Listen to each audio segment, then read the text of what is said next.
Sometimes evil sociopaths tell us exactly who they are.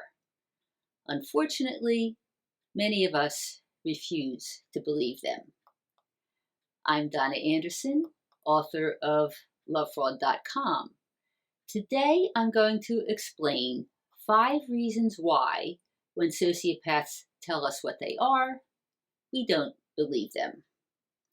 Okay, let's get started. I've heard this many times from Love Fraud readers.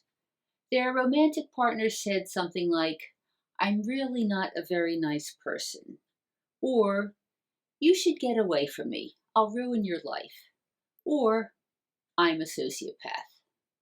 But instead of running for the hills, the people who heard these statements stayed in the relationships. Needless to say, it turned out badly all the time. So why do we do it? Why, when someone comes out and tells us that they will hurt us, at least emotionally, if not worse, why do we ignore the warning and stay? Well, I'm going to explain 5 reasons why I believe this happens. Number 1, we do not know that sociopaths exist.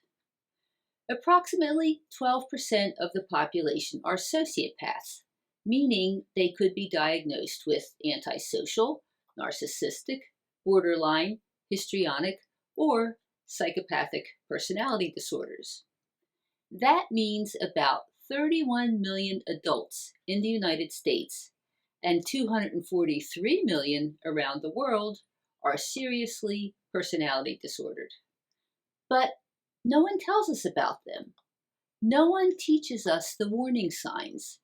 So we are frighteningly clueless about the human predators who live all around us.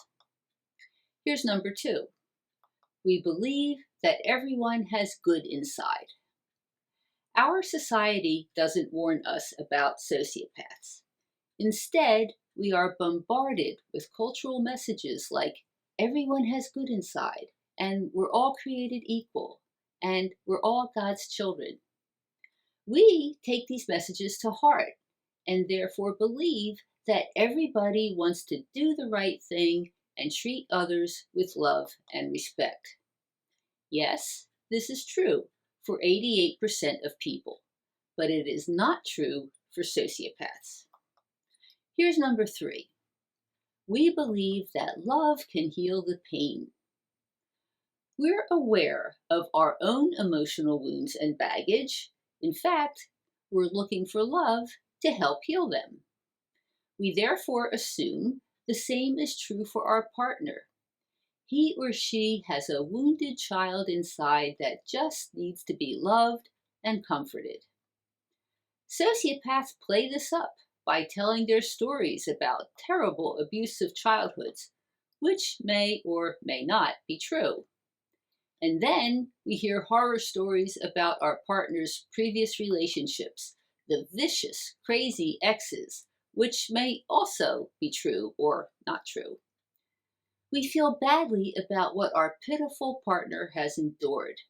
We believe our love is different. We will be able to reach this person when everybody else has failed.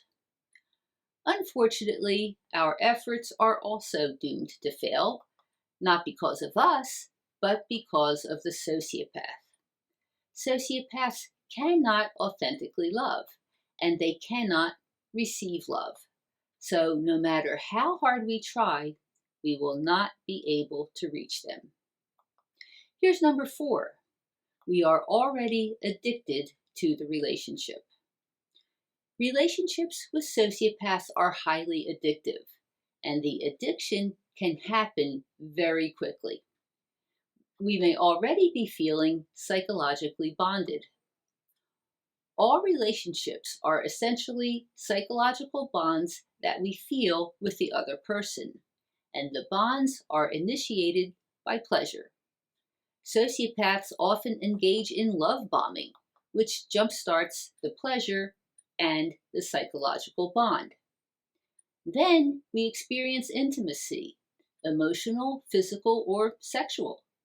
This sends oxytocin coursing through our bodies, making us feel calm, trusting, and content toward the person who initiated the oxytocin spike. We're also feeling the rush of dopamine, which is related to our brain's reward system and also addiction. So the last thing we want to do is crush the buzz of our exciting romance. And finally, here's number 5. We believe that the statement the sociopath says is an anomaly. Yes, evil sociopaths may reveal their true natures, but they don't usually do it right away. So it's possible that we've already experienced the love bombing, the flattery, the sex, the promises for the future. So the admission of a dark side may seem totally contradictory to the person we think that we know. Therefore, we assume our partner is depressed or anxious or having a bad day, not revealing the truth. If your partner, or anyone for that matter, ever admits to being a sociopath, narcissist, or psychopath, pay attention. If someone says they're not nice, or describes engaging in deceptive, manipulative, or exploitative behavior, do not dismiss the warning. Do not assume that they will never behave that way with you. Even if you don't want to believe the statement, at least take it seriously. It may be the best warning that you'll ever get that you are involved with an evil sociopath. If you need assistance with your escape and recovery, visit LOVEFRAUD. We have thousands of articles. We have webinars by therapists and other experts, and I'm always happy to work with you one-on-one. I can give you practical advice and also ease the stress and tension that you feel with deep emotional release or Reiki. Check out the links in the window below this video. And we're putting out new content all the time, so please subscribe to this Love Fraud Lessons YouTube channel to stay up to date. Even after the sociopath, full recovery is possible. LOVEFRAUD is here to help you.